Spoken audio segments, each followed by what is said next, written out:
మధ్యాహ్నపు సూర్యుడు ఉదయపు సూర్యుడు మధ్యన ఒక తేడా ఉంటుంది.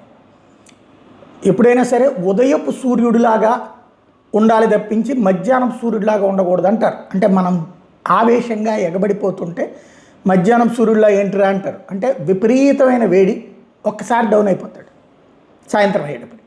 అదే ఉదయపు సూర్యుడు ఓ పద్ధతిగా ఆర్గానిక్గా నిదానంగా కనబడతారు. అలా అలా అలా అలా అలా వేడి పెంచుకుంటూ వెళ్ళి మధ్యాహ్నానికి పతాక స్థాయికి చేరి మధ్యాహ్నం నుంచి డౌన్ అవుతూ వచ్చి సాయంత్రానికి పూర్తిగా చల్లబడతాయి.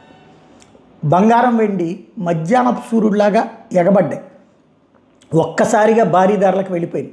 ఇప్పుడు అవి కాస్త దారికి వస్తున్నాయి, నిదానంగా తగ్గేటటువంటి పరిస్థితి వచ్చిందంటే తగ్గి మళ్ళీ కరెక్షన్ దగ్గరికి వెళ్ళి మళ్ళీ వెనక్కి వస్తున్నాయి, మళ్ళీ ధర పెరుగుతున్నాయి. అయితే మొన్నటికి మళ్ళీ భారీ ఎత్తున కాకుండా ఇవాళకి వచ్చేటప్పటికి వెండి కేజీ మొన్నటిదాకా 4.5 లక్షల దాకా వెళ్ళినటువంటిది ఇప్పుడు 2,56,000 దగ్గర ఉంది.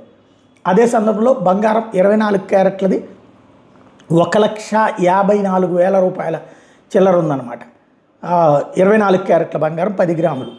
అదే సందర్భంలో 22 క్యారెట్లు 1,48,000-49,000 రేంజ్లో రన్ అవుతుంది. ఇప్పుడు ప్రస్తుతం మనం ఈ వీడియో చేస్తున్నటువంటి సందర్భానికి మొన్నటితో పోల్చుకుంటే కొంచెం పెరిగింది.